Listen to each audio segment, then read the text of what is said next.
quiénes me van a ayudar. Yo voy a elegir que me ayuden hoy. Kenzie Jasmine Taracena. Vamos a ver, pues. Buenas tardes, licenciado. Buenas tardes, compañeros. Buenas tardes, Walter. Gustavo Adolfo Vidal, esta vez por ahí. Gustavo Adolfo Vital Ávila.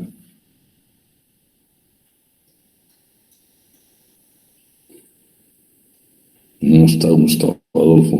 Gustavo Saúl. Gustavo Adolfo Navas. Yo, Gustavo Saúl, presidente y licenciado.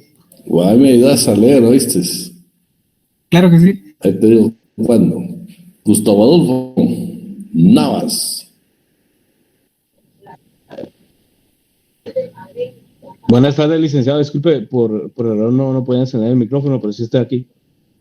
Vale, Gustavo. Bueno, estamos con Gustavo Saúl y Gustavo Adolfo, ¿eh? Sí. Vidal. Sí, correcto. Bueno, vamos a ver, pues. Ustedes dos me ayudan y voy a seleccionar aquí. Vamos a ver, pues. Vamos a buscar a Keila Escobar, esta vez por ahí.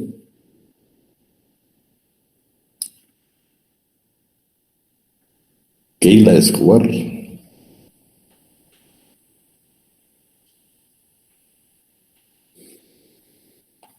No estaba.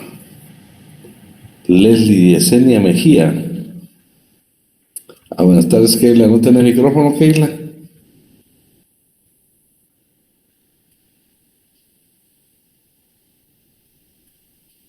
Bueno, no hay pena. Leslie Yesenia Mejía. No, para nada, Keila. Leslie Yesenia Mejía.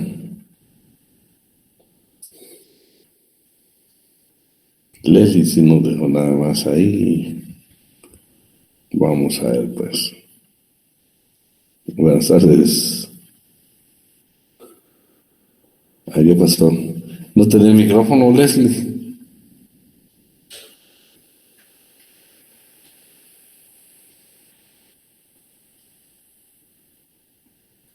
Bueno, vamos a seguir entonces, pues. Lourdes Andrea Cruz. Sí, licenciado. Ahí nos ayudaste, yo te digo cuándo. Voy a levantar la mano para que no se me olvide. Muy bien, licenciado.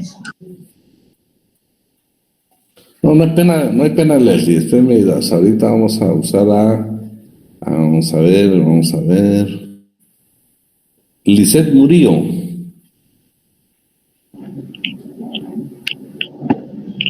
Muy bien, Lisette. Bueno, ahí les aviso. Ahí nos ayudas a leer aquí para que todos participemos. Esa es la idea, que todos participemos.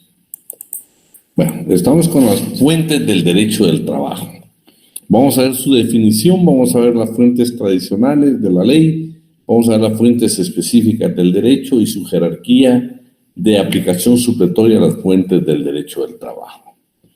Y vamos a ver algunos aspectos generales. Según Guillermo Cabanelas, es el principio, fundamento u origen de las normas jurídicas y, en especial, del derecho positivo o vigente en determinado país o época.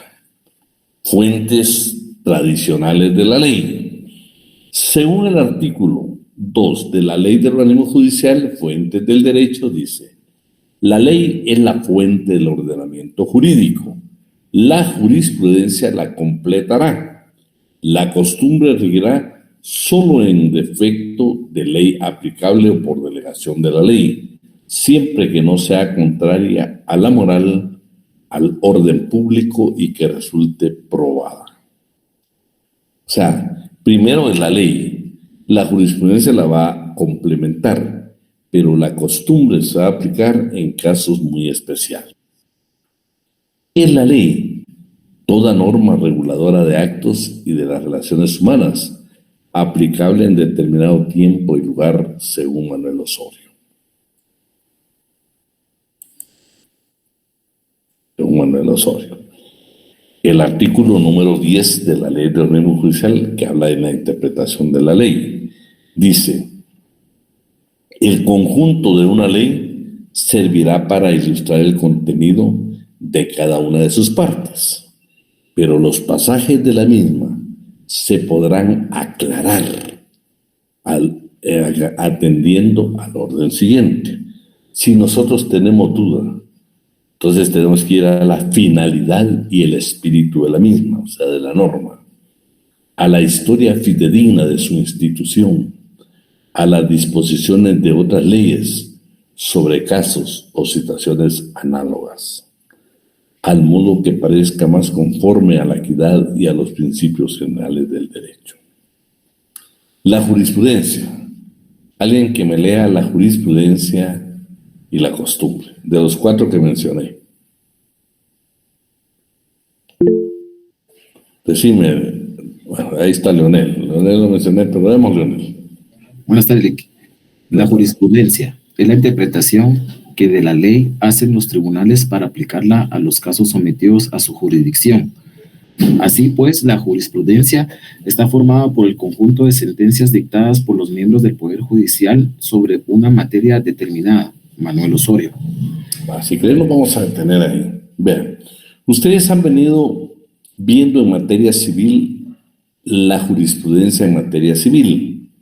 Se recuerdan que en materia civil les enseñaron que 5 fallos contestes de la Cámara Civil, que es la que conoce exactamente la casación, constituyen jurisprudencia. Ese es en el derecho civil o el derecho común, como lo llamamos. Pero en materia de derecho penal, en materia de derecho laboral, no existe casación. Y para eso le voy a pedir favor a Gustavo Saúl. Si tenés tu código, Gustavo Saúl, me gustaría que leeras el artículo 283 y 284. Si lo tenés por ahí, Saúl. Sí, claro que sí, licenciado. Ahorita se lo leo. Artículo 283, jurisdicción privativa. Los conflictos relativos a trabajo y previsión social están sometidos a la jurisdicción privativa de los tribunales de trabajo y prevención social, a quienes compete juzgar y ejecutar lo juzgado. Artículo 284. Los tribunales de trabajo y prevención social son: inciso A, los juzgados de trabajo y prevención social, que para los efectos de este código se llaman simplemente juzgados. Inciso B, los tribunales de conciliación y arbitraje. Y, inciso C, las salas de apelaciones de trabajo y prevención social, que para los efectos de este código se llaman simplemente salas. Imagínate. Ahí está la primera prueba clarita y fehaciente que no hay cámara laboral. Hay cámara de amparo y antejuicios, hay cámara penal, hay cámara civil, pero no hay cámara en materia laboral. Por eso, quien dicta la jurisprudencia en materia laboral es la Corte de Constitucionalidad. Y para eso quisiera que nos fuéramos al artículo 43 de la Ley de Amparo, exhibición personal y constitucionalidad. No sé si Gustavo Adolfo lo tendrá por ahí, o Leslie o Murillo. Buenas tardes, licenciado, mucho gusto. Fíjese que yo me encuentro en este momento saliendo de acá de la emergencia del IX, pero ahorita llegue al vehículo, ya agarro el código y voy a llevar a la lectura, licenciado, perdón. Gustavito, no es pena, Gustavo, no es pena, no venís manejando, no. Otro día participas. Ahorita no, ahorita te o sea, no es pena. Miremos si está por ahí las compañeras.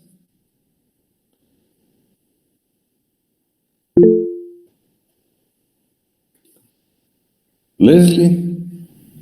Buenas tardes, licenciado. ¿Qué artículo dijo de la Ley de Amparo? El 43. Ese es importantísimo, Leslie. Me lo lees despacio, por favor, ¿oíste? Ok. Artículo 43. Doctrina legal. La interpretación de las normas de la Constitución y de otras leyes contenidas en las sentencias de la Corte de Constitucionalidad sienta doctrina legal que debe respetarse por los tribunales al haber 3 fallos contestes de la misma Corte.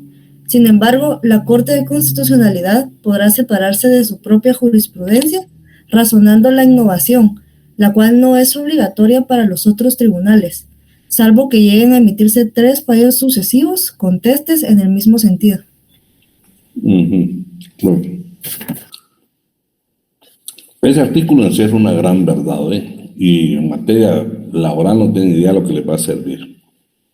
Mi propuesta es de que, bueno, ahorita solo estamos viendo en cuanto a los fallos. No sé si alguien por ahí tiene el artículo 627 del Código Procesal Civil y Mercantil, 627.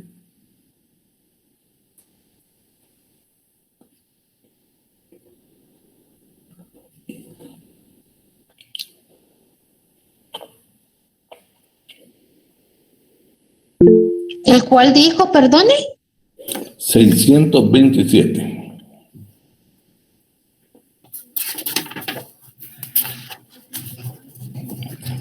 Buenas noches, Lee.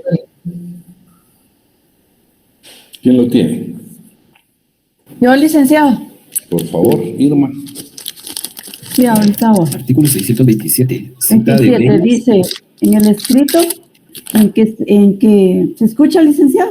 Sí, por favor. En el escrito en que se interponga el recurso deben citarse los artículos violados y exponerse las razones por las cuales se estiman infringidos. No será necesaria la cita de leyes en relación al motivo de casación, que consiste en error de hecho en la apreciación de la prueba. Si se alegare infracción de doctrina legal, deben citarse por lo menos 5 fallos uniformes del Tribunal de Casación que enuncien un mismo criterio, en casos similares y no interrumpidos por otro en contrario. El tribunal no tendrá en cuenta otras leyes y doctrinas legales que las citadas al interponerse el recurso o antes de señalar día para la vista del asunto. Estamos bien claritos. En materia laboral son 3 fallos, Corte de Constitucionalidad. En el derecho común o derecho civil, 5 fallos, y es exactamente la Cámara Civil a través de la casación. Normalmente la Corte Constitucional les resuelve en relación al amparo, ¿sí? A una acción constitucional de amparo. Pero lo interesante es de que eso va a ser la Corte de Constitucionalidad. Y la Corte Suprema, a través de la Cámara Civil, precisamente resolver en el derecho común con 5 fallos. Estamos bien claros en eso, Vamos a ver qué es la costumbre. ¿Quién me estaba ayudando? Adolfo Saúl creo que nos está ayudando. A Sandra, vamos a ver, pues Sandra, la costumbre. La costumbre. ¿Me escucha ahí, verdad? Sí, por favor. Va. La costumbre. Hábito adquirido por la repetición de actos de la misma especie. La academia la define dentro del vocabulario forense como la que se establece en materia no regulada o sobre aspectos no previstos por las leyes. Bueno, imagínate qué interesante. Ahí te quedas porque quiero que veamos esta otra parte. Entonces, bueno, estamos con la costumbre entonces, ¿sí? Hábito adquirido por la repetición de actos de una misma especie. En materia, en cualquier derecho muchas veces hay cosas que nosotros por la costumbre, claro, en materia laboral, la costumbre se vuelve un derecho adquirido de la clase trabajadora. Por ejemplo, si a nosotros en el periodo imaginémonos de que nos están dando 1 hora para el almuerzo y posiblemente el reglamento diga que son únicamente 30 minutos. Si esa es una costumbre que se utiliza en el lugar donde se trabaja por diferentes circunstancias, por el trabajo que ejecuta, porque el mismo patrono ve que es necesario que usted se tome ese tiempo para que rinda más, porque todas esas circunstancias en una empresa se tienen que ver. O sea, no necesariamente, ustedes ven, por ejemplo, el exceso de trabajo en las maquilas, al final termina perjudicando, pues, por eso hay tanto tanto problema en las maquilas, no solo de aspecto laboral, sino en producción. ¿Por qué? Porque las maquilas han llegado al extremo que hasta para ir al baño no quieren dar permiso. Y si dan, pues le dicen, mira, tenés 3 minutos. Pues ese es un derecho humano nuestro que pues, no está sujeto a tiempo, pues. Dime, Sandra. Le iba a comentar que ese es un caso igualitario en el call center, porque yo estuve trabajando ahí y sí, legalmente pues tendrían que tener un poquito más tiempo para ir al baño o de almuerzo y no se tenía. Sin mucho, 5 minutos en todo el día para ir al baño. Imagínate. Bueno, fíjate que qué bueno lo que me dijiste, ¿sabes por qué? Yo entiendo. Mira, yo lo que duele a veces en el corazón, en el alma, lo que nos duele en la conciencia sancarlista muchas veces, es de que qué triste aquellos patronos, ¿verdad?, que se quieren aprovechar de la falta de empleo en el país para podernos explotar. Porque el día que Dios le permita a usted ser patrono, siempre piensa en la clase trabajadora. Un buen trabajador le puede producir riqueza, sus trabajadores le pueden producir riqueza. O sea, el trabajador es la parte más valiosa tal vez en su empresa. Vean, pues, por ejemplo, yo he visto asesores jurídicos que cuando una empresa tiene problemas económicos, comienzan, bueno, vamos a reducir gastos, despidamos a personal. Pero digo, ¿por qué tienen que irse necesariamente con el personal? Cuando a veces reducir gastos, yo diría, ¿por qué no aumentamos la producción? O si no tenemos venta, ¿por qué no incrementamos toda la parte de ventas? No, siempre que usted ve el consejo es destitución del 10, del 20, del 30% de personal. Cuando ellos saben pues que la necesidad del trabajo es muy fuerte. Por ejemplo, les digo, pues no dar el nombre por ética. Hace muchos años trabajé para una empresa. La dueña no era guatemalteca, era una extranjera, de un gran corazón. En esa empresa se utilizaban mucho los cuartos fríos y hacer fórmulas.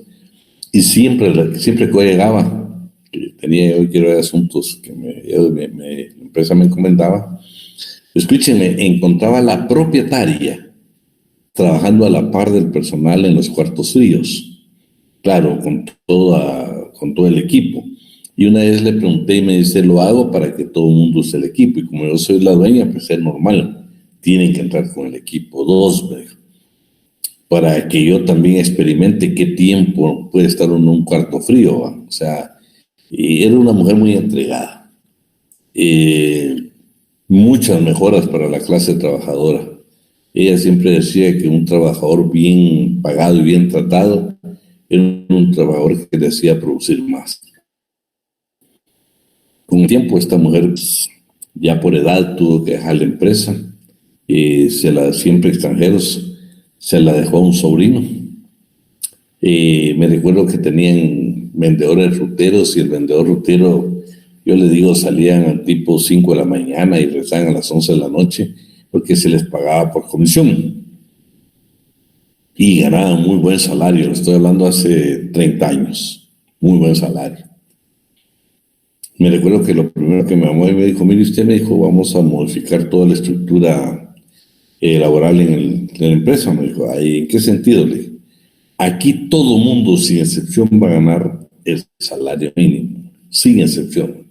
Entonces, la ley de lo de ventas es importante, pues son ruteros que trabajan fuertísimo, tienen buen salario, pero así también generan mucho ingreso para la empresa. Aquí me dijo, se acabó todo ese beneficio.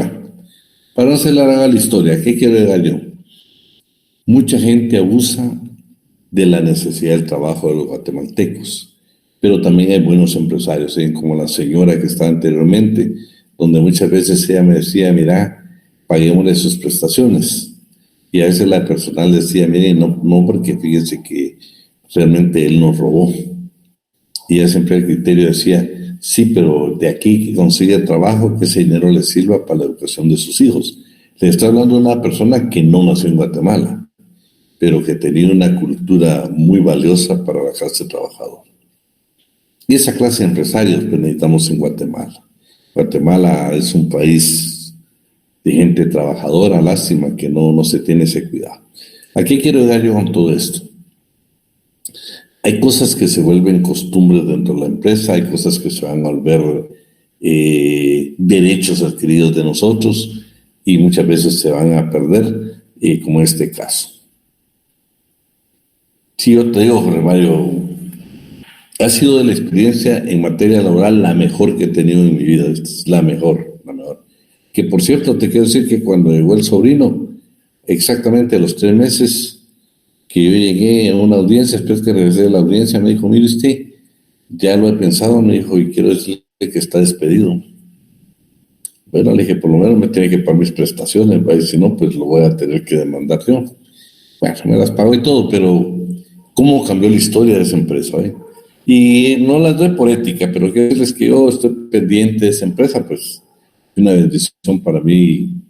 Hace muchos años, yo tenía pocos años de graduado y que me hayan contratado fue un privilegio, yo te digo, y lo voy a comentar toda mi vida, ¿ves? Toda mi vida. Por ética es que no doy el nombre porque una mujer de origen europeo que muy valiosa, yo la admiré muchísimo. Bueno, sigamos. Ahora sí miremos las fuentes propias del derecho del trabajo, formales, reales e históricas. Ustedes saben que las formales es la ley. Las reales, pues esa es una división que ustedes traen desde la, ¿qué les dijera? En todos los cursos creo que la han visto, ¿sí? Las reales, que se dividen, aquí se las tengo. Pero vamos a ir por parte.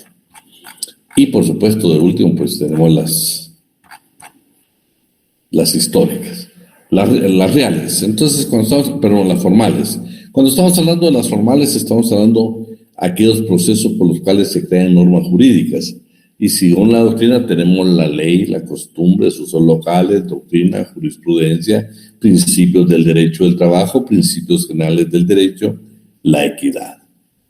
Fuentes formales, entonces, la ley. Según nuestro ordenamiento jurídico tenemos la Constitución Política de la República de Guatemala, tenemos el Código de Trabajo, los tratados y convenios internacionales ratificados por Guatemala, las recomendaciones de la Organización Internacional del Trabajo, que no necesariamente tienen que estar ratificadas por Guatemala, son recomendaciones.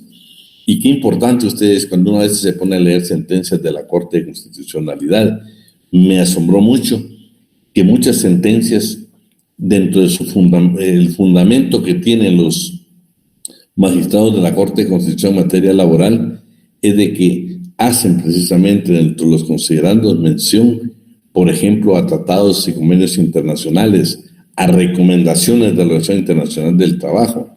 Bien, aquí interesante muchas de las sentencias. Aquí tengo algunas que yo creo que nos va a dar tiempo que las podamos ver.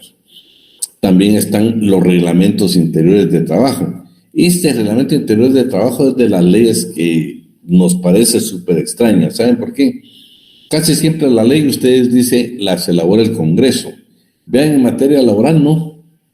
Por ejemplo, los tratados y convenios internacionales los ratifica el gobierno de Guatemala. Claro, pasa por el Congreso, por el trámite legal, pero quien verdaderamente los ratifica es el gobierno de Guatemala.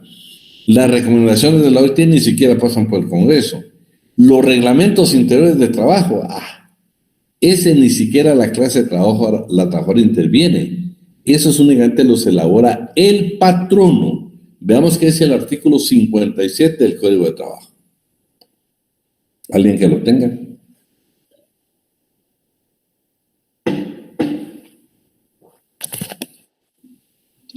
Artículo 57. Reglamento interior de trabajo. Es el conjunto de normas elaborado por el patrono de acuerdo con las leyes, reglamentos, pactos colectivos y contratos vigentes que lo afecten, con el objeto de preparar y regular las normas a que obligatoriamente se deben sujetar él y sus trabajadores con motivo de la ejecución o prestación concreta del trabajo. No es necesario incluir en el reglamento las disposiciones contenidas en la ley. Fíjate qué interesante, Mario Augusto. Es elaborado por el patrono y va a regular las condiciones en que se van a prestar los servicios, pero que va a estar sujeto el propio patrono que quien se elaboró y los trabajadores. Pero es un es una ley. Quien elaboró fue el patrono. Convenios colectivos. Bueno, los convenios colectivos los podemos ver de dos puntos de vista, ya sea que lo hagamos a través de sindicatos o que lo hagamos a través de trabajadores privados. Pactos colectivos de condiciones de trabajo únicamente le corresponde a patronos y trabajadores y afectan únicamente los contratos de esa empresa, no de otras empresas. La sentencia colectiva laboral arbitral, cuando se somete a un conflicto colectivo de carácter económico-social que pueda ser susceptible de una huelga, primero se discute y para eso están los tribunales de conciliación y arbitraje. Y ellos lo que emiten, más que todo el de arbitraje, de conciliación no, ahí solo puedes hacer convenios, es la sentencia colectiva o laudo arbitral. Y otras disposiciones, por ejemplo, que puedan existir en materia laboral y también en previsión social.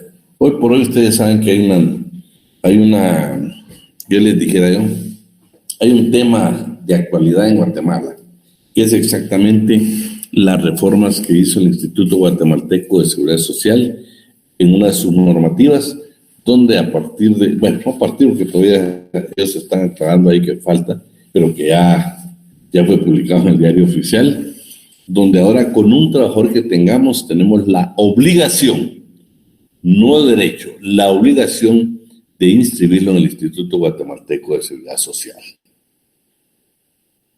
Entonces, por supuesto, hablando de estas leyes, encontramos cualquier cantidad de disposiciones. Uso, costumbre y usos locales. Vamos ya a una definición concretamente en materia laboral de lo que es una costumbre. Y para eso la compañera de apellido Murillo está por ahí. Murillo. Sí, ¿Dónde estás? ¿Dónde estás? Aquí estás. Hola. Lo que está en pantalla. Ajá. ¿Lees donde dice definición de costumbre? Clasificaciones de la costumbre. Sí, dice secundum legum, es decir, la costumbre de coincidir con el texto legal o la mejora. Coecter legum, la costumbre está más allá de la ley, se desenvuelve en un área respecto al cual la ley no se ha pronunciado. Contra legum, la costumbre se instala en abierta contradicción de la ley. Debe entenderse que ello no puede ser fuente de derecho si implica el desconocimiento de los principios básicos de nuestro derecho. Bueno, pero te fuiste también hasta la clasificación. Miramos estas dos definiciones. No sé si las miras en tu pantalla, donde dice definición de costumbre según el profesor, los dos profesores estos. Oh, sí, ahora lo veo. Según el profesor Claudio Saustier, la costumbre es un uso implantado en una colectividad y considerado por esta como jurídicamente obligatorio. Es el derecho nacido consuetudinariamente, el ius moris constitutum.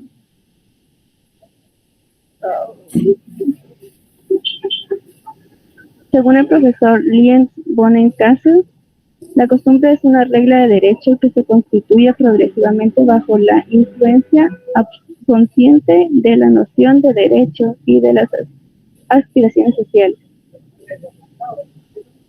Bueno, si se dan cuenta, aquí tenemos unas definiciones sobre lo que es costumbre y tenemos la clasificación. Yo solo quiero pedirles de que la clasificación que el CIT nos hizo favor de darle lectura, que por favor que no se les olvide que ese va a ser el motivo de evaluación. O sea, esta clasificación que está acá, que ya leemos lectura, por favor me lo tienen en cuenta para efectos de examen. Ahora, una definición de usos locales. ¿Quién nos apoya aquí?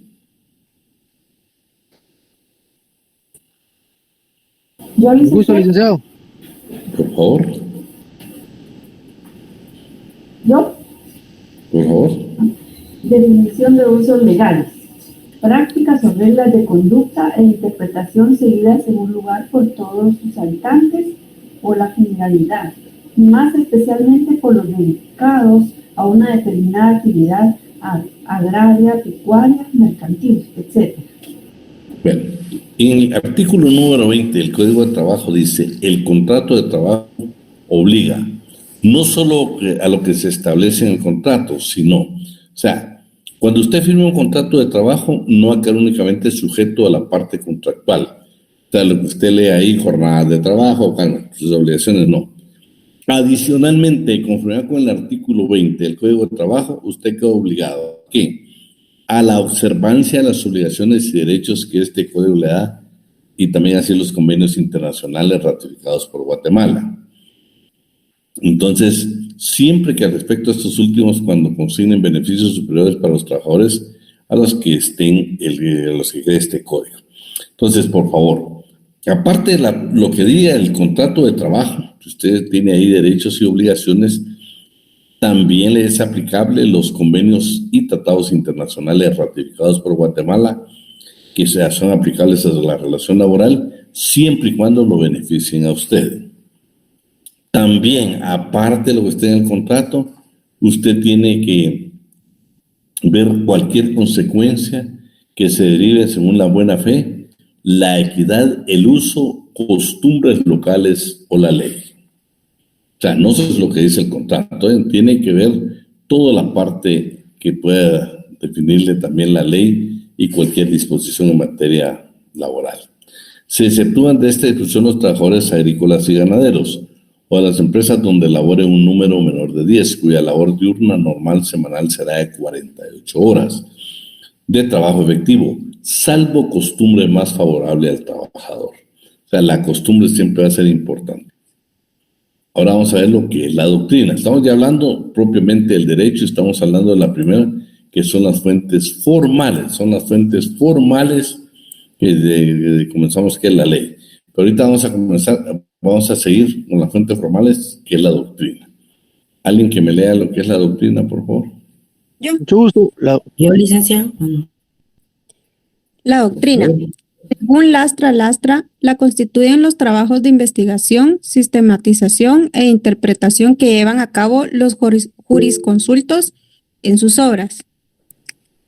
Según Manuel Osorio, conjunto de tesis y opiniones de los tratadistas y estudiosos del derecho, que explican y fijan el sentido de las leyes o sugieren soluciones para cuestiones aún no legislativas. Tiene importancia como fuente inmediata del derecho, ya que el prestigio y autoridad de los destacados juristas influyen a menudo sobre la labor del legislador e incluso en la interpretación judicial de los textos vigentes. Fíjate, la doctrina, entonces, por supuesto, elaborada por muchos doctrinarios. En Guatemala, por supuesto, tenemos varios, o sea, hay varios tratadistas. De hecho, hay un tratadista ahí que da clases en una universidad privada, que pues, yo tengo su libro. Es bonito porque es un enfoque desde el punto de vista empresarial. Yo les digo, pues, tanto libro que nosotros podemos encontrar aquí en materia laboral. Yo, en lo personal, pues, creo que cada quien hace un aporte valioso para la academia. Lo interesante de todo esto de que la Corte de Constitucionalidad, escúcheme, bueno, los tribunales, las salas, pero la Corte, la máxima en Guatemala, la máxima Corte en Guatemala, la Corte de Constitucionalidad, la que interpreta desde el punto de vista constitucional, en sus sentencias en materia laboral, dentro de sus considerandos y precisamente para justificar su resolución, hace mención a juristas extranjeros, pero también guatemaltecos. Por ejemplo, en estas tres sentencias que yo le dejo acá, está, por ejemplo, que se consultó, o sea, la misma Corte consultó y también tomó en consideración lo escrito por Giovanni Salguero Salvador, que precisamente es un abogado, ellos lo consideran un tratadista, y en una de las sentencias tomaron en cuenta precisamente el aporte doctrinario que él hace para el derecho laboral. En las otras dos sentencias tomaron de base, o no de base, sino tomaron en consideración lo que doctrinariamente dice Mario López Larrabe en esas dos sentencias. Mario López Larrabe, ustedes que fue, pues es prácticamente, que le dijeron el pionero, si no el pionero, le podemos decir el más importante tratadista que hay en materia laboral en Guatemala. Fue decano de nuestra casa de estudios, fue decano de la Facultad de Ciencias Jurídicas y Sociales. Lastimosamente, vilmente asesinado durante el conflicto armado. Pero ustedes saben que inclusive el auditorio en donde Dios va a permitir que les impongan la toga universitaria, el auditorio lleva el nombre de él, Mario López Larrabe. Por ahí hay un pensamiento de él que dice: la pérdida de la fe en las leyes y en quienes la aplican nos obligan a tomar medidas de hecho. Esas son frases precisamente de Mario López Larrabe, un exdecano de nuestra casa de estudios, un hombre sumamente valioso y que de un gran aporte en materia laboral, que la Corte de Constitucionalidad en sus sentencias hace referencia precisamente a sus libros, a la doctrina que él creó. La jurisprudencia. La definición, por favor. ¿Quién nos apoya? Isabel, ¿cuán? La jurisprudencia. Según manifiesta David Cienfuegos Salgado y Miguel Alejandro López Olvera en su libro Estudios en homenaje a don Jorge Fernández Ruiz, Derecho Procesal, se aplica el contenido de las decisiones de los tribunales, pronunciadas en igual sentido a resolver cuestiones semejantes. Artículo 43. Ley de amparo, exhibición personal y constitucionalidad. Doctrina legal. La interpretación de las normas de la Constitución y de otras leyes contenidas en las sentencias de la Corte de Constitucionalidad.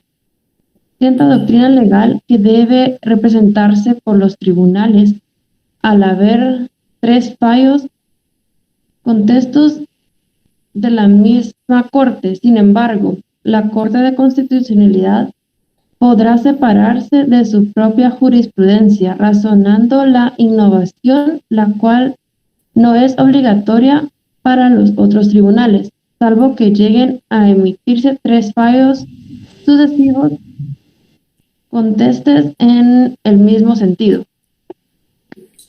Bueno, vean, lo que Isabel nos hizo favor de darle lectura tiene una gran importancia en materia laboral. Primero, si yo les preguntara quién crea doctrina legal en materia laboral, la Corte de Constitucionalidad nada más. ¿Quién crea jurisprudencia en materia laboral? La Corte de Constitucionalidad. ¿Quién puede separarse de su propia jurisprudencia? La Corte de Constitucionalidad. Y únicamente son 3 fallos. Yo le dejé aquí, el ejemplo que le dejé fue precisamente la clase trabajadora. Usted y su servidor, como trabajadores, de conformidad con la jurisprudencia de la Corte de Constitucionalidad, estamos obligados a aprobar, o la carga de la prueba la tenemos en 3 aspectos únicamente en materia laboral. La primera, horas extraordinarias. La segunda, las ventajas económicas. Y la principal, únicamente tenemos que probar que existió relación laboral. Tenemos que probar únicamente que existió relación laboral. Por eso recientemente llevamos un caso en la oficina y se lo voy a indicar. Vean, en el 2004 aproximadamente, este señor trabajaba para la empresa, pero no estaba inscrito en el Instituto Guatemalteco de Seguridad Social. Entonces, ¿qué es lo que sucedió? En el 2004 a él le enviaron una nota, él era piloto, donde tenía que trasladarse, ir a traer el vehículo y trasladarse de tal a tal lugar. Él presenta esa nota, por parte del patrono dice: no, señores, él nunca tuvo relación laboral en ese tiempo con nosotros. Lo que sí es de que aquí probamos las planillas del Seguro Social, que él a partir del 2019 trabajó para nosotros, porque es la fecha en que nosotros estamos incorporándola al Seguro Social. El tribunal, con buen criterio y de conformidad con lo que señalamos aquí en la jurisprudencia, dijo: él probó la relación laboral y tiene una carta donde desde el 2004 prácticamente era trabajador de la empresa. Ya en qué momento la empresa decidió pagar el Seguro Social, pues ya será otra circunstancia. Pero en materia laboral, la condena viene desde el 2004. Ahora, principios del derecho del trabajo. Siempre estamos en las fuentes formales. Se van a dividir en generales y particulares. ¿Cuáles son los generales? Estamos hablando del derecho del trabajo. Generales y particulares.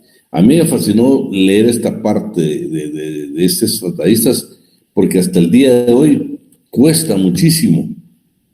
Si nosotros andamos diciendo, ¿y cuáles son las fuentes generales del derecho del trabajo? No tienen la idea lo difícil que es conseguir precisamente literatura sobre los principios generales del derecho del trabajo.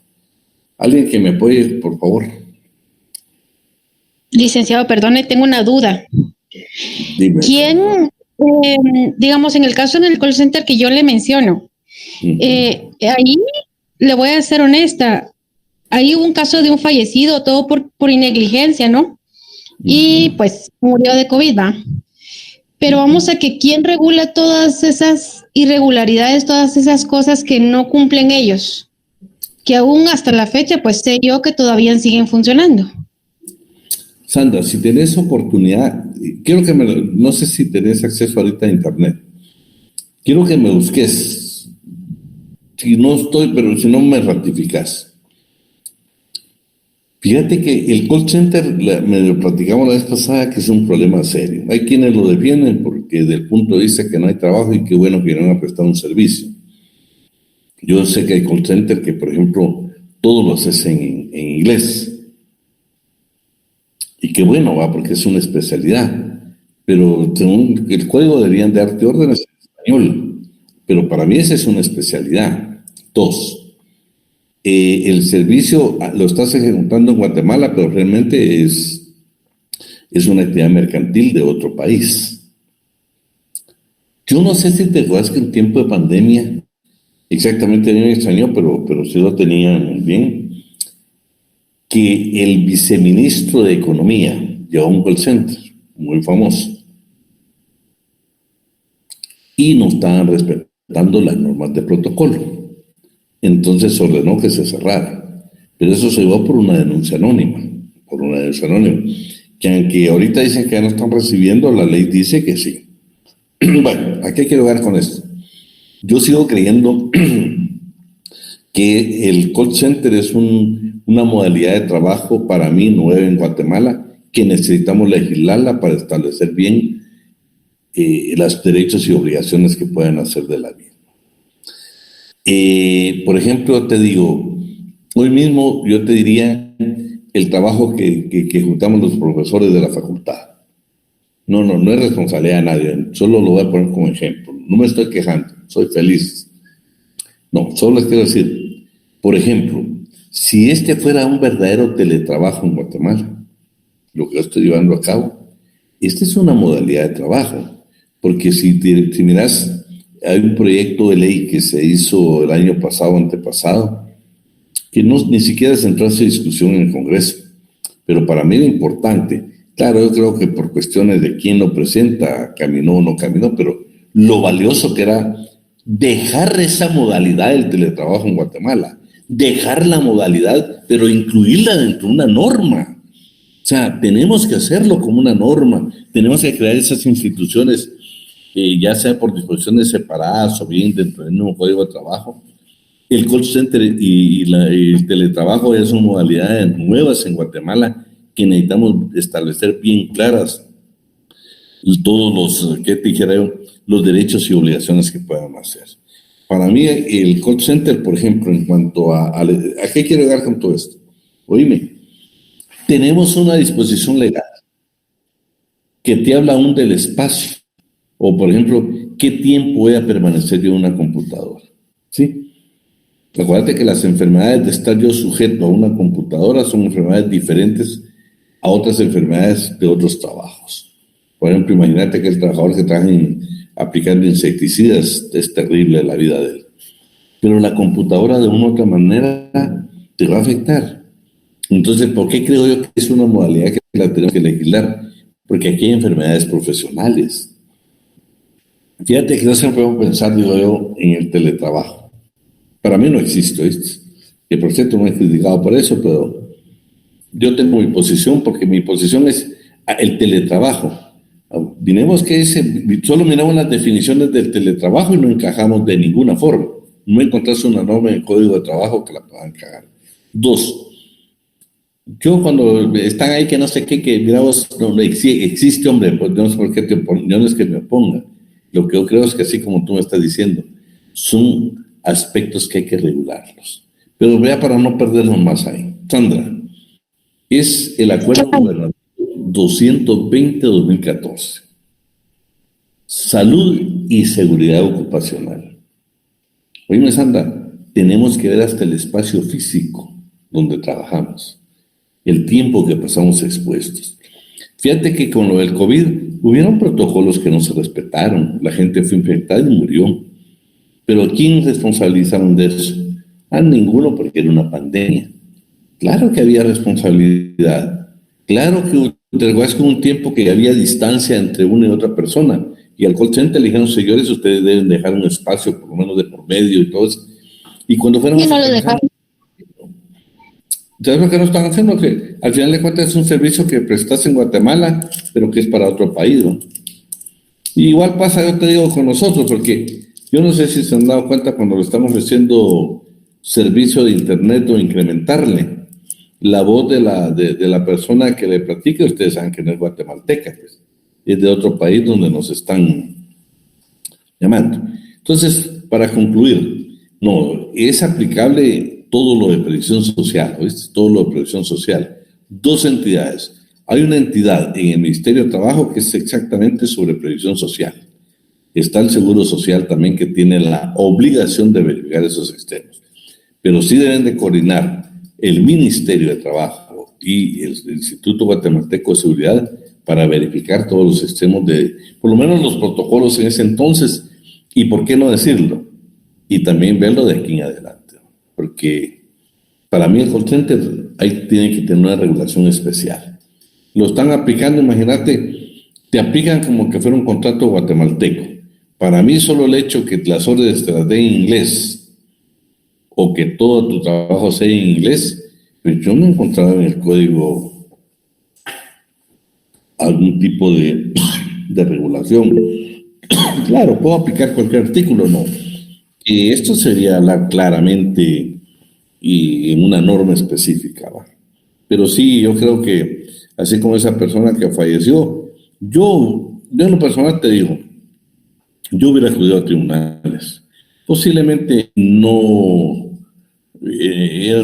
hayan disposiciones, no estaba claro. Imagínate un tiempo donde dijeron se suspenden los plazos. Ese fue otro problema muy serio que se dio. No sabía realmente si estaban o no estaban suspendidos. Te recuerdas que el periodo de vacaciones no tenía derecho, pero como cerraron el país, entonces te lo cargaron a cuenta de vacaciones cuando eso era ilegal, pues. Había que dejar una norma, una disposición indicando. El artículo, el Código de Trabajo en sus normas establece que Sandra tiene derecho después de que ha trabajado tanto tiempo. Pero Sandra a veces tenías un mes de haber gozado tus vacaciones y como el patrón no va a hacer, entonces viene Sandra como cerraron, no va a venir, entonces lo voy a cargar a vacaciones. Eso es ilegal porque las vacaciones en primer lugar no se pueden dividir. Entonces, se cometieron tantas cosas, pero yo pienso que fue un poco por desconocimiento. Otro que también acuérdate que hubo una pandemia que no teníamos nosotros, ni siquiera sabíamos qué iba a pasar porque estábamos dentro de un marco internacional donde las cosas iban variando diariamente y aún yo pienso que a nivel ejecutivo del Ministerio de Trabajo nadie estábamos preparados para la pandemia. Pero déjame ver, vamos a seguir.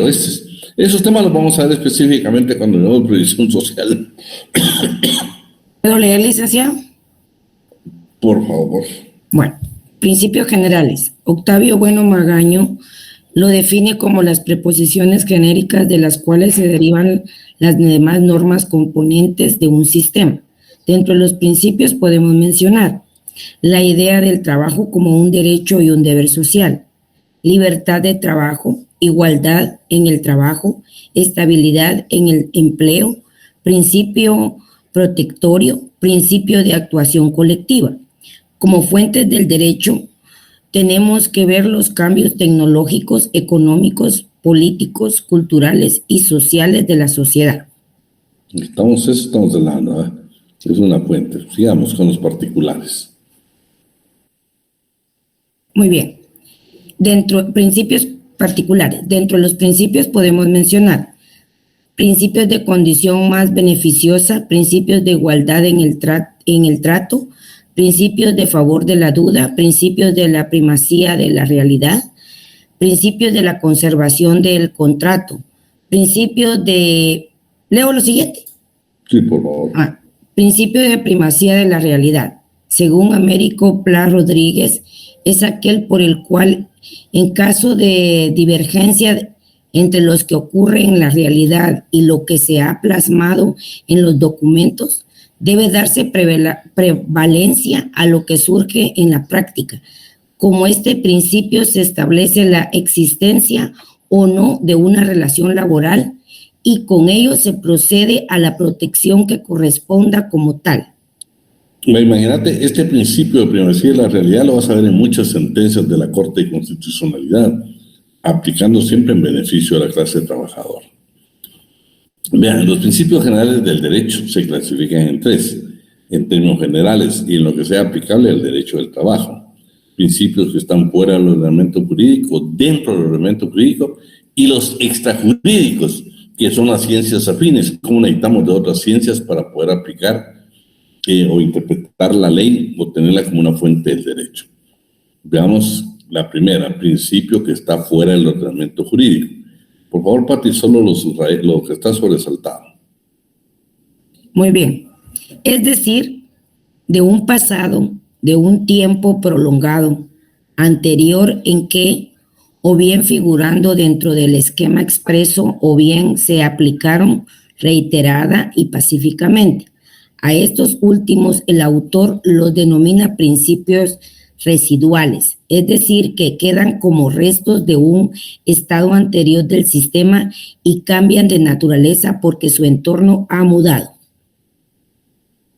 Bueno, veamos el siguiente. Principio que está dentro del ordenamiento jurídico. Lo más normal, nos dice Rabinovich Berman, es que los principios se pueden hallar dentro del ordenamiento mismo y formando parte de él. Leo el siguiente. Principios extrajurídicos. Esto se refiere a la posición que existen principios que no correspondan al derecho, sino a otras ciencias como las sociológicas, económicas, políticas, biológicas, que el derecho ha de buscar para darle solución a un caso concreto. Humberto Podetti, citando a Arce y Flores Valdés, lo definen como las ideas fundamentales sobre la organización jurídica de una comunidad, emanados de la conciencia social que cumplen funciones fundamentadoras, interpretativas y supletorias de un total ordenamiento jurídico. Veamos hoy algunos ejemplos de principios generales del derecho. El de equidad, el de libertad, el de justicia, el de igualdad, el de lo pactado obliga, el de la buena fe. Primero en tiempo, mejor en derecho. La equidad. ¿Qué es la equidad? Veamos qué dice este diccionario. Pati. Muy bien. Es la justicia distributiva, es decir, la basada en la igualdad o proporcionalidad. Bueno, el artículo 20 dice, el contrato de trabajo individual obliga no solo a que se establece en él, o sea, por favor, cuando usted firma un contrato de trabajo no solo se está obligando a él. El artículo 20 dice que también la buena fe, la equidad, el uso y las costumbres locales o la ley. También el 361 dice que los jueces van a analizar obligatoriamente y van a aplicar el principio de equidad. ¿Por qué? Porque aparte de lo que se establece en el propio contrato de trabajo, Hay otros aspectos que nosotros tenemos que ver que tienen que ver exactamente con la equidad. Ahora miremos si las fuentes formales, las fuentes reales. Ya terminamos las formales, que es la ley en concreto. Las reales. Vamos a ver, ¿quién más nos ayuda? Lourdes, Andrea Cruz. Fuentes reales. La constituyen aquellos factores y elementos que determinan el contenido de las normas jurídicas. Elementos. Supuesto de hecho. Actividad humana que da origen a la norma. Contenido. Mandato o prohibición de la norma. Sanción. Efecto de la norma. Factores políticos, sociales, económicos. Estamos hablando de las fuentes del derecho. Todo eso lo tenemos que ver. Hay factores políticos, económicos y sociales. Veamos hoy las históricas. Lourdes. Ok. Fuentes históricas. Son aquellos elementos como libros, escrituras, inscripciones que encierran el texto de una ley o conjunto de leyes. Bueno.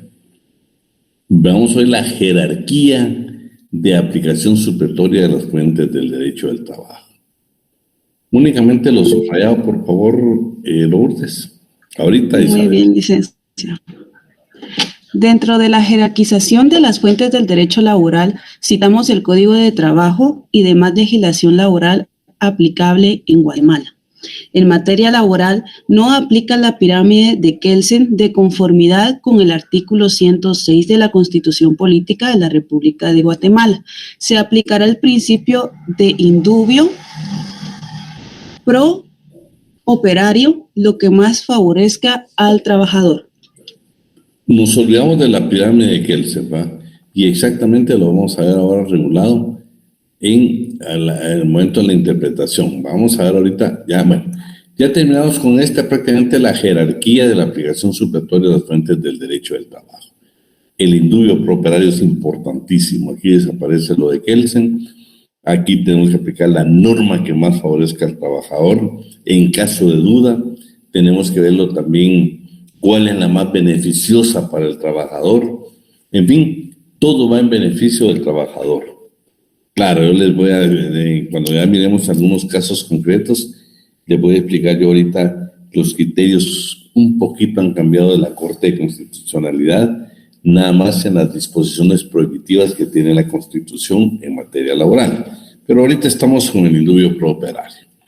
Bueno, ahora miremos la interpretación de la ley. Este es importantísimo. En términos generales, el derecho del trabajo se interpreta indubio pro operario. Indubio pro operario. No hay más que hacer. Pero veamos veamos por ejemplo la definición. Por favor. Lourdes.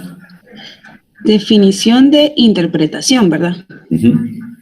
Según el tratadista José Dávalos, es la delimitación del significado y sentido de un término, armonizándolo con el todo al que pertenece. Implica indagar sobre el sentido, alcances y relaciones de un precepto con las otras normas del ordenamiento jurídico. Sistemas tradicionales de interpretación de la ley en Guatemala. Los tradicionales, pero posiblemente se apliquen también en el derecho del trabajo. Veamos el primero. Son histórica, literal, analógica y auténtica. Veamos lo primero. Por favor, Lourdes. La histórica. La interpretación histórica se constituye en la explicación o aclaración del sentido de la ley, tomando como base los antecedentes legislativos que procedieron a la vigencia de la ley, o bien los antecedentes de normas anteriores que fueron derogadas, pero que regularon un día los mismos supuestos regulados por la norma que se busca interpretar. En consecuencia, lo que se buscará con este tipo de interpretación para precisar el pensamiento del legislador o de la norma, situándose en el tiempo en la que fue dictada, para indagar con mayor seguridad el sentido de las palabras y de las instituciones en tal época en armonía con el panorama de la vida jurídica y general de entonces. Vean ustedes, en 1961 hay normas del Código de Trabajo que están desde 1961. Hay normas en la Constitución en materia laboral que son de 1985. Hay normas en el Código de Trabajo, reformas que han habido en el Código de Trabajo que se dieron el año pasado, por ejemplo, en relación a la notificación digital o la Electrónica. Electrónica. Casillero electrónico. Sí. Fíjate que esa ya es una modificación que tiene, es la última que tiene el Código de Trabajo. Anteriormente teníamos el artículo 34 del Código de Trabajo que también fue reformado. Que por cierto, si yo le preguntara en el examen, última reforma del Código de Trabajo, ¿qué me contestaría? Bueno, Azucena, ¿no tenés por ahí el artículo ese? Creo que es el 321, 22, 23. Buscátelo. 323, me dijo, ¿verdad? 23, ¿qué dice? Ahorita. Solo quiero que se lo voy a preguntar, es pregunta de examen, ¿eh? Del 323 dice: las partes pueden comparecer y gestionar personal o dar por mandatario judicial cuando la cuantía no exceda. Buscame exactamente dónde está la electrónica, la notificación electrónica. Está bien. Alguien que nos ayude ahí a buscar.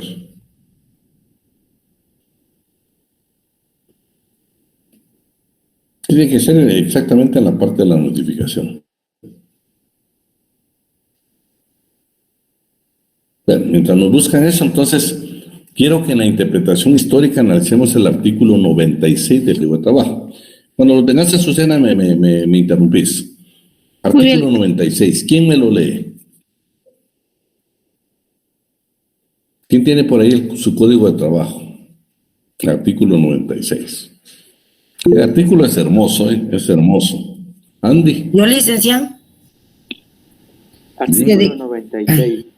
Se declararán inembargables a los salarios mínimos y los que sin serlo no excedan de 30 quetzales al mes. B. El 90% de los salarios mayores de 30 quetzales o más, pero menores de 100 quetzales al mes. C. El 85% de los salarios de 100 quetzales o más, pero menores de 200 quetzales al mes. D. El 80% de los salarios de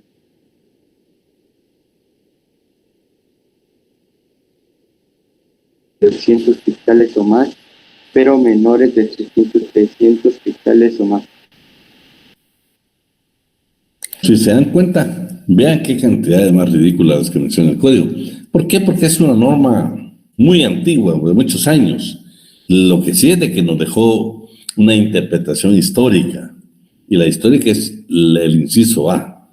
Si lees, Andy, dice que es inembargable el salario mínimo. Claro, hace 30, 40 años era otro salario mínimo. Por eso habla de esas cantidades tan especiales ahí. Pero actualmente ustedes saben que el salario mínimo es otro. Vean lo que dice la ley. Artículo 96, primer párrafo. Léetelo otra vez, Andy, solo la palabra del salario mínimo. Hasta ahí paras. Así con fuerza para que nos quede bien grabado y que nos quede penetrado en el corazón y en la mente. Artículo 96. Se declaran inembargables a los salarios mínimos y los solo ahí, que sin serlo no excedan. Dice, se declaran inembargables los salarios mínimos. Eso dice la ley, no lo dice Dan Ortiz, lo dice la ley. Está clarito ese artículo. ¿A qué quiero llegar yo? Imagínense la interpretación que le estamos dando histórica, que desde hace muchos años el salario mínimo era inembargable. ¿Por qué? El salario tiene carácter alimenticio. Ya si usted lee después el 97, dice que se puede embargar por alimentos hasta el 50%, y después le habla que si hay otros embargos, el otro embargo puede llegar nada más un 10%, y que si no hay ningún tipo de embargo le pueden embargar hasta el 35%. Pero por favor, si es arriba del salario mínimo, porque el primer inciso A es clarito al decir que es inembargable. Todo el mundo toma de base. Usted lo está demandando la tarjeta de crédito o microcréditos. le aplican el último, dice de 300 o más, se le puede embargar hasta un 35%. Pero escúcheme. Ya encontré el artículo. Ya, dime, Azucena. Pregunta de examen. Encontré que era el 328, que antes era se notificará personalmente. Fue reformado, estaba viendo acá el 11 de marzo del 2022 por el decreto 13-2022 y el nuevo, según el decreto, indica que en el sentido de indicar que las notificaciones, sin importar de qué resolución se trate, se harán por medios electrónicos, así la obligación de señalar casillero electrónico para recibir notificaciones. Solo antes de terminar, eso es 2022, ¿va, Azucena? Silic. Ahora mírame el 34 del Código de Trabajo, ¿en qué época fue? Hasta ahorita estamos, que si yo le preguntara, el 328 es la última reforma que tiene el Código de Trabajo. Solo quiero que me revises el 34, que también fue reformado. Solo quiero ver las fechas. Bueno, vamos a la interpretación literal. En la literal no nos perdemos ustedes. ¿Qué? Dice, claro, también llamada interpretación gramatical, y consiste en interpretar en que se funda la agresión de su texto legalmente, atendiendo el significado estricto de las palabras y por consiguiente a la letra de la ley. Lo que dice la ley, no hay alternativa. En materia laboral, pues yo aplicaría el 96 también, donde dice, es inembargable el salario mínimo. Esa es una interpretación literal, no hay discusión. Que ya la quiere interpretar, que en el último inciso dice, léete, estás todavía en el, alguien que todavía estás en el 96, léete el último inciso.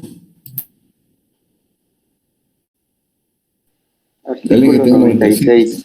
El 65% de los salarios mensuales de 300 quetzales o más. Ahí está. Vean pues, su contraparte, el abogado de la tarjeta de crédito de sus deudas que usted tiene, le quiere aplicar el artículo 96, último párrafo, 300 quetzales o más. Pero usted, como buen abogado y ahora como laboralista, me defiende al trabajador con el inciso A. Es inembargable el salario mínimo. Claro, ahora es en ese entonces yo le garantizo que el salario mínimo era inferior a 300 quetzales. Y entonces, para poder interpretar la ley, ¿qué tengo yo que el juez? Vean qué interesante sería un proceso.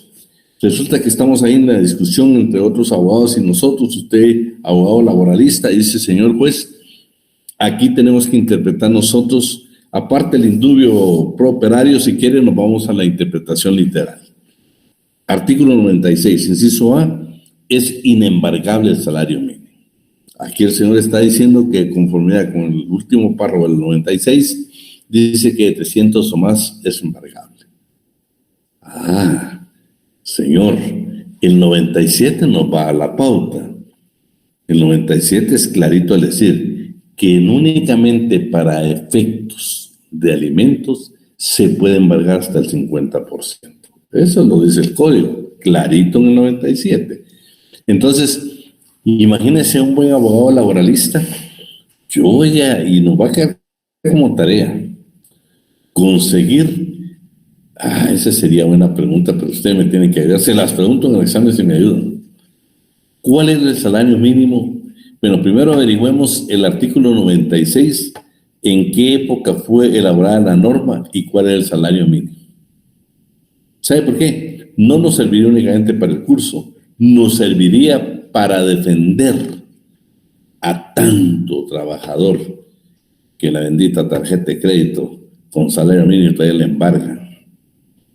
Le están quitando el alimento que tiene carácter alimenticio. Pero bueno, me emociono demasiado. Bueno, entonces el artículo 10 pues ya le dimos lectura, ¿va? Cómo se va a interpretar el espíritu de la norma.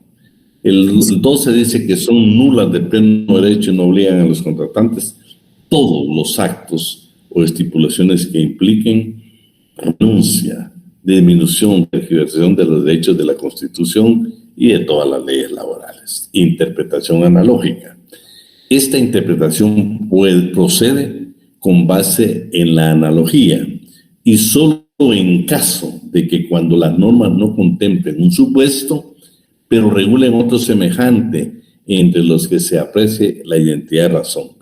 Por ejemplo, actualmente, como no tenemos una norma del teletrabajo ni del trabajo, entonces vamos a ver qué interpretación analógica le encontramos. Porque vean, si usted quiere aplicar una norma del teletrabajo, no le va a encontrar porque realmente no existe esa institución como tal en el Código de Trabajo.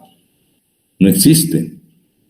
Yo diría que algunos sindicatos posiblemente, que no lo creo, posiblemente lo hayan incorporado en la discusión de un pacto colectivo de condiciones de trabajo. Y la interpretación auténtica, usted lo que dice la ley, señor, esa es la interpretación auténtica. Si es un testamento, lo que dice el testamento, la voluntad del testador. Si es una sentencia, una resolución de un juez, lo que dice la resolución, no hay más discusión. Si es un contrato, lo que dijeron las partes en el contrato, esa es la interpretación auténtica. Por ejemplo, aquí habla, todo trabajo efectivo, tiempo de trabajo efectivo es aquel en que el trabajador permanece a las órdenes del patrón. Esa es una gran discusión, porque muchos trabajos usted almuerza en el lugar de trabajo. Está a disposición del patrón, entonces una hora es tiempo efectivo de trabajo. Tiempo efectivo de trabajo. Además, si usted tiene 8 horas de trabajo, la misma ley dice que debe contemplarse un tiempo para sus alimentos. Eso lo dice la ley. Regla de interpretación indubio pro operario. Esta es lo más valioso de la interpretación que estamos viendo. Por favor, ¿quién me estaba ayudando? ¿Quién me estaba ayudando? ¿Quiere que...? ¿Quién me está del demo? ¿Quién me ayuda ahí en lo que está en pantalla? Ojalá. Solo voy a dejar a Azucena. ¿Me encontraste algo? Sí, Lick, ya lo encontré. Es el decreto 10-2022 y el 34 era, ¿verdad, Lick? Artículo 34 dice... Solo me daba la fecha del decreto de la forma. Ah, solo la fecha es...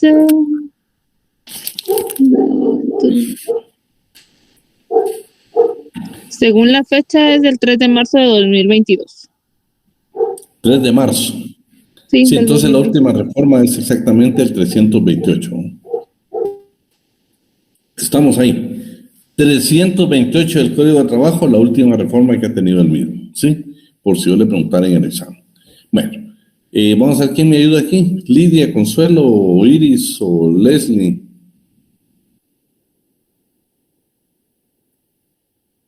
Si quiere leo yo, Lick. Por favor, Susana. ¿Qué es lo que tengo que leer, Lick? El primer párrafo de lo que está en pantalla. Ahorita voy. Reglas de interpretación del indubio pro operario. El principio fundamental de la interpretación en materia laboral es el indubio pro operario y se define como principio general del derecho de naturaleza exegética derivado del carácter tuititivo del derecho laboral. Ordena interpretar la ley en beneficio del trabajador en los casos de duda o conflicto normativo.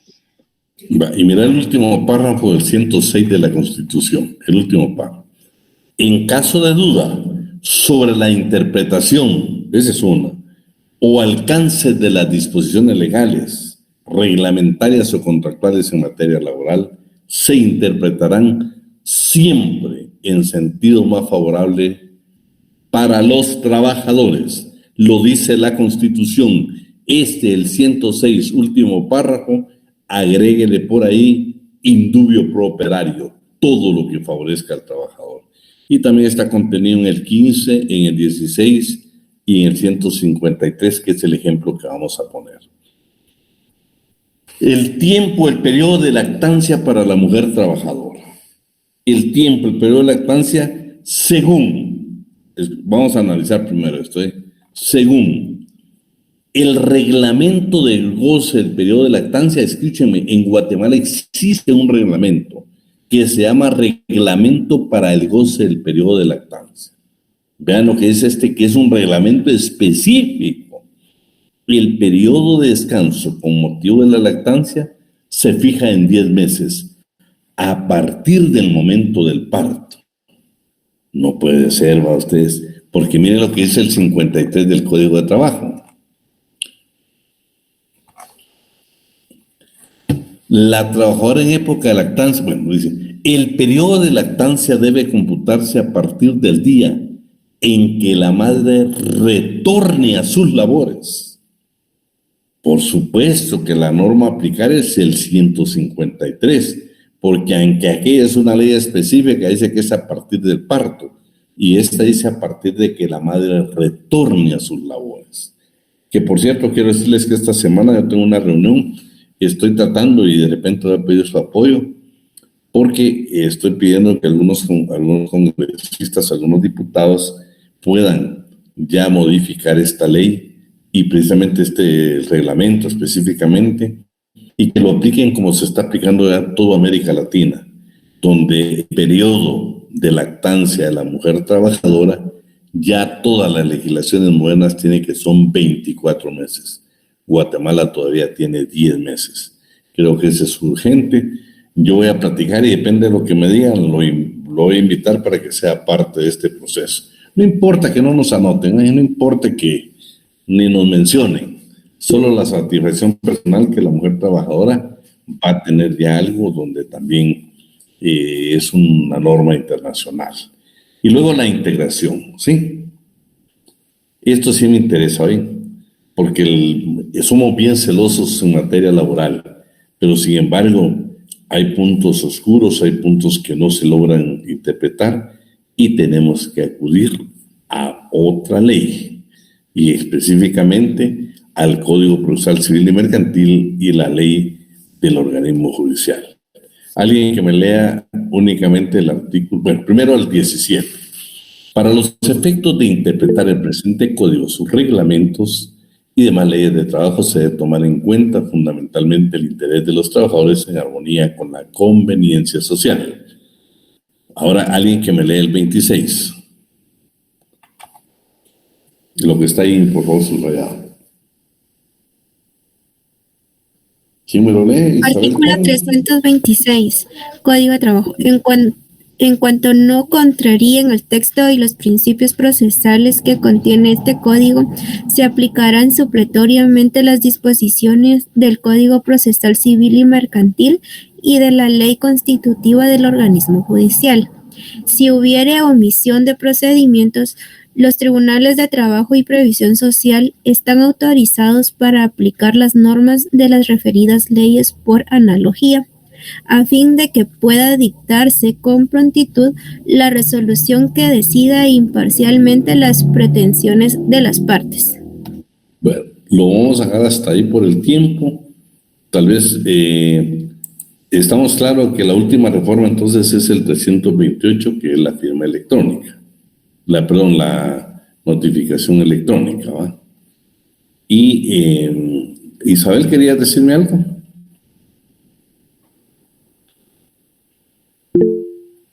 Isabel. No, era solamente para apoyar en la lectura, disculpe que la mano levantó.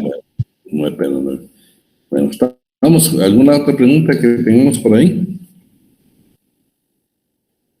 Pero que quiero dejarles una tarea, no sé si ya se las he dicho. La tarea que quiero que me vean es lo siguiente. Necesito que me vean cuántos inspectores de trabajo hay en Guatemala. ¿Sí? Necesito que me apoyen en eso porque va a ser pregunta de examen. Y qué mejor que ustedes que la vean. Yo tengo mi dato, ¿va? Pero nada más quiero estar seguro de que todos coincidamos y va a ser pregunta de examen, ¿no? ¿Alguna duda en este tema? Miren, aquí lo más importante es que usted en materia laboral olvídese la pirámide de Kelsen y aplique la ley que más favorece al trabajador.